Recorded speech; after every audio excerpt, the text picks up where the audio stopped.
Wie ist es mit den Indianern? Wie sind die drauf? Ah, die Indianer sind sehr nette Menschen, ja. Ich Vor allem verstehe. die Gamaschen. Die Vor allen Gamaschen, Dingen, das wenn sind die sie auf besten. ihr Land gehen von den Indianern und dann bringen Dann sie bekommen denen sie einen erstmal eine Hirsch mit. Torte. Ja. Einfach mal einen Hirsch mitbringen. Hirsch mitbringen. Dann Wapiti Bullenfell oder so, einfach als Geschenk mal abgeben. Einfach Fleisch oder etwas, das ich verstehe. Eine Geste. Genau. Und gibt es Aber das viele darf Indianer? nur auf deren Land sein, weil wenn sie dem, also Tiere, was nicht auf deren Land ist, da, weil die sind. Sag mal, sehr, hältst du sehr uns für streng. Vollidioten oder was? Warum? Ja, ich gehe doch nicht auf Indianer-Dings ein Tier abknallen oder was? Warum? Auf dem Indianerfeld? Ja, die sind ja mit der Natur verbunden und so. Ach, Ja, Quatsch, wenn die denk Schüsse mal. hören. Denk mal. Ich habe einen Fluch an meinem Nacken. Das schon seit ungefähr 15 Jahren. Ich habe immer Albträume. Deswegen suche ich so einen Schamanen auf, der mir vielleicht helfen kann bei meinem Problem.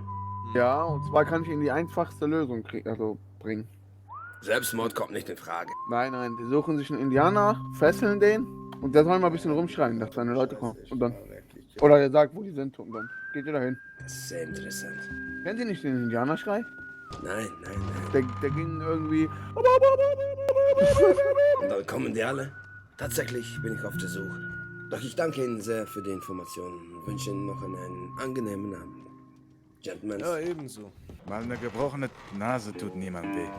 Nein, ich habe Ihnen gibt's gesagt, aber. wenn Sie mir nochmal dumm kommen, hau ich in die Nase Kommunistis. Ich? Nein, nicht Sie, Ihr Bruder, der in der Mitte. Ja, ich weiß, Sie meinen mich. Genau. Ich freue mich drauf. Es gibt noch viel schlimmere. Der ist noch ein ganz netter. Es gibt noch viel schlimmere von denen. Warten Sie mal ab, wenn meine Brüder alle kommen. Ist okay. Wir werden uns sicher Sachen machen. Ne? Das nächste Mal, wenn wir uns Salon sehen, wir kloppen uns und der Okay. Verlierer bezahlt einen Whisky.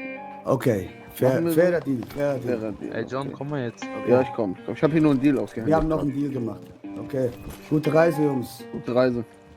Ich Aber sag Ihnen das wohl klingt direkt, hier ich habe so Frühschläge schnell. von meinem Vater bekommen. Ne? Ich bin abgehärtet. Das glaube ich Ihnen auch. Im Gürtel und alles. Das glaub ich, Fährt ey. hier durch Valentine. Ganze Zeit. Schönen Abend noch.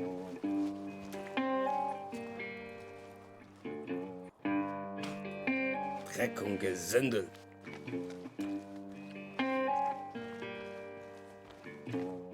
Kommen einfach in meine Stadt. Und Leslie, hast du sie erwischt? Die kommen einfach in meine Stadt und machen eine auf dicke Eier. Das ist nicht unsere Stadt. Doch, ab jetzt schon. Dreck und Gesindel. Scheiß auf diese Stadt, Leslie. Wo wollen wir als nächstes hin? Ich sag euch eins, diese Stadt am Anfang gefiel mir gar nichts, aber jetzt, ich hab sie lieb bekommen. Diese Sie ist, Stadt. auch schön, sie ist so schön zentral, verstehst du? Die ist in der Mitte.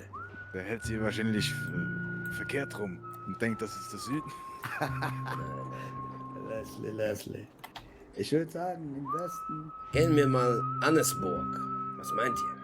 Es hat einen großen See, dort Van Hort ist in der Nähe und dann ist meine Endstation Saint-Denis. Ich liebe diese Stadt. Ich habe mal eine Frau gesehen. Nein, die keine Großstadt. Frauengeschichte mehr.